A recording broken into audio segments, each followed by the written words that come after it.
Good evening. Welcome back. Welcome back to the Divine Now. I did a video maybe 2 weeks ago about happiness, and the question that I posed was, are you happy? And I want to continue talking about that conversation and adding to that in the weeks to come.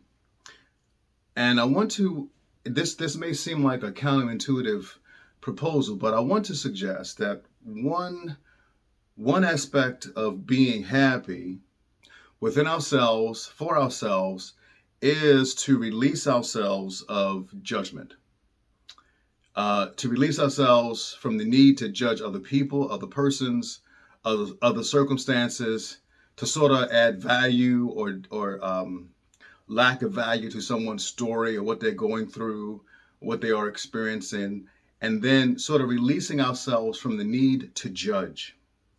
I believe, for me personally, that judgment is suggesting that I am better than another person, and as a result, I can put myself in a higher category and put other people in a lower category, and that creates this illusion of separation that somehow I am separate from another person, as opposed to other people being a reflection of me and I am a reflection of them. As Rumi, the ancient poet, said, "I am. You are another me, and I am another you." In essence, we are reflections of one another. I see you in me, and you see me in you.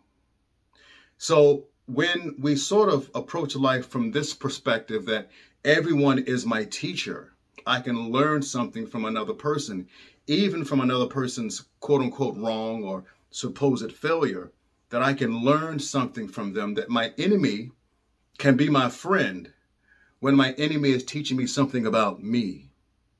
When I can look at life as not something that is about competition, rather about collaboration. I am working along with people towards my greater evolution of self. If I can approach life from that perspective, then my need to judge other people lessens, and the actual turmoil or that friction that is created when we judge others, because really judging others is a lack of love. We disconnect ourselves from love, and when we disconnect ourselves from love, we disconnect ourselves from joy, which is another form of happiness. We really can't fully be happy within ourselves if we are spending time judging others.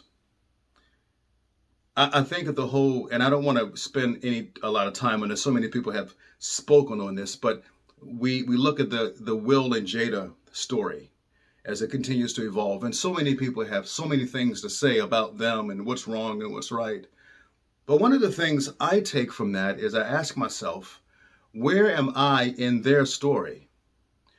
Where have I been like them? Where have I made some of the same choices or had some of the same feelings? And instead of putting a judgment, instead of judging them, putting a value to them, I ask myself, okay, their story is like a mirror. What is this teaching me about me? How can they be my teacher in this moment, creating more space for happiness in my life? So when we start seeing life from this perspective, maybe we'll find ourselves a lot lighter and a lot joyful, because we can actually appreciate everything that's taking place in our world, the good, the bad, the lovely, the not so lovely. And we ask ourselves, okay, what is the universe? What is spirit trying to teach me about me? What is it in me that needs to be released, that needs to be forgiven? What is it about me that needs to change? Where might I need to pivot in my next choice about whatever you fill in the blank? Happiness has many layers to it, but I do believe that my happiness is also connected to your happiness.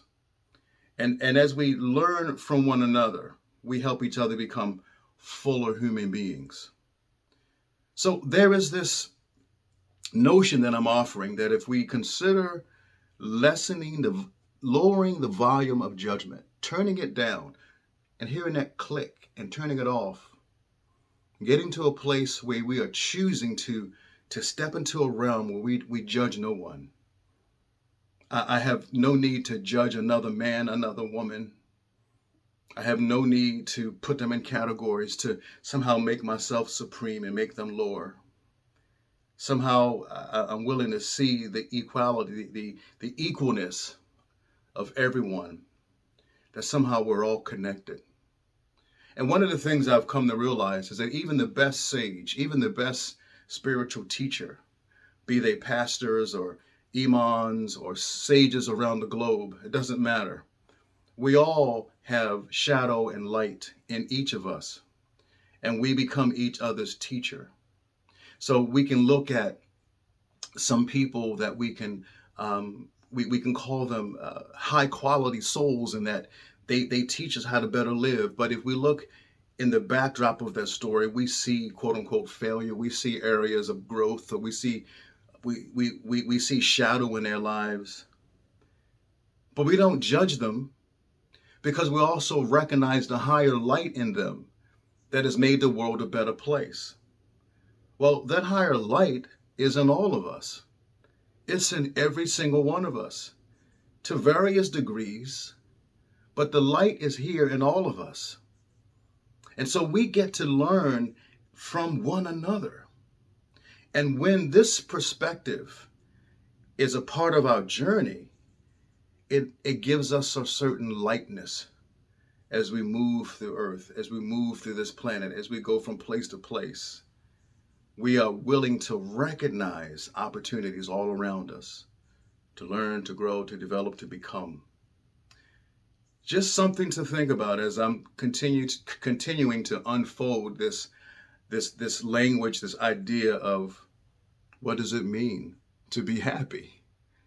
What does it mean to have joy? What does it mean to be at peace with oneself? What does it mean to be okay? In order for us to be okay with ourselves, we have to be willing to accept the okayness in others. Maybe we can start there. Think about that. Peace and namaste to you. Thanks for listening.